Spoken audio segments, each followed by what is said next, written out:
करोड़ों लोगों की भीड़ रामलीला मैदान में आई थी, उनको कैसे गिरफ्तार करोगे? 2 नवंबर को भागे थे, आज भी भाग गए।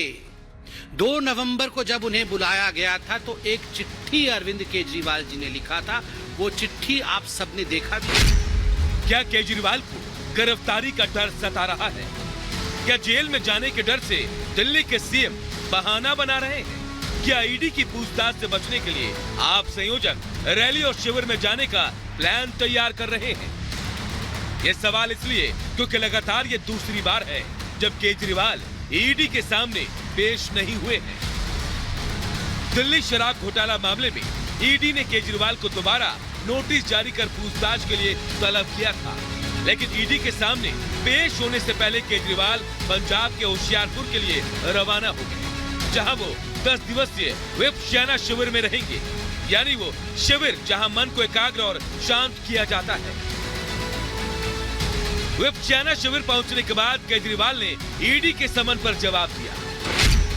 दिल्ली के सीएम ने कहा कि मैं हर कानूनी समन के लिए तैयार हूं, लेकिन पहले समन की तरह दूसरी समन को भी दिल्ली के सीएम ने गैर कानूनी बताया। साथ ही ईडी के समन को राजनीति से प्रेरित बताया। कहा कि इस समन को वापस लिया जाए।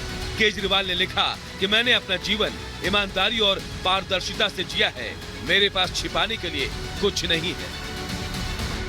बताया जा रहा है कि केजरीवाल को 19 दिसंबर को विपश्यना शिविर के लिए रवाना होना था, लेकिन विपक्षी गठबंधन की मीटिंग में व्यस्त होने के कारण वो ऐसा नहीं कर सके। तो वहीं बीजेपी केजरीवाल पर हमलावर है। A for Arvind, A for accountability.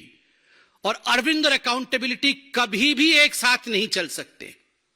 Kejriwal and कर्तव्य विल नेवर ट्रैवल टुगेदर।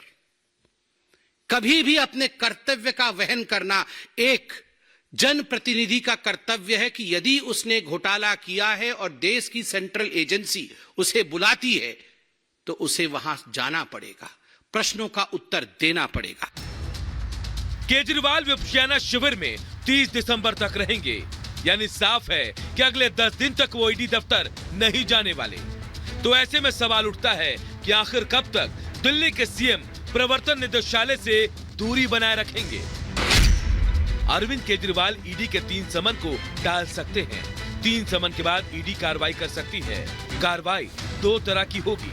पहला, कोर्ट में जाकर जांच में सहयोग न करने की बात कर पेश होने का आदेश ला सकती है, और दूसरा, खुद ईडी के अधिकारी केजरीवाल के पास जाकर पूछताछ कर सकते हैं। दिल्ली शराब घोटाला में पूछताछ के लिए ईडी ने केजरीवाल को पहला नोटिस 2 दिसंबर को भेजा था।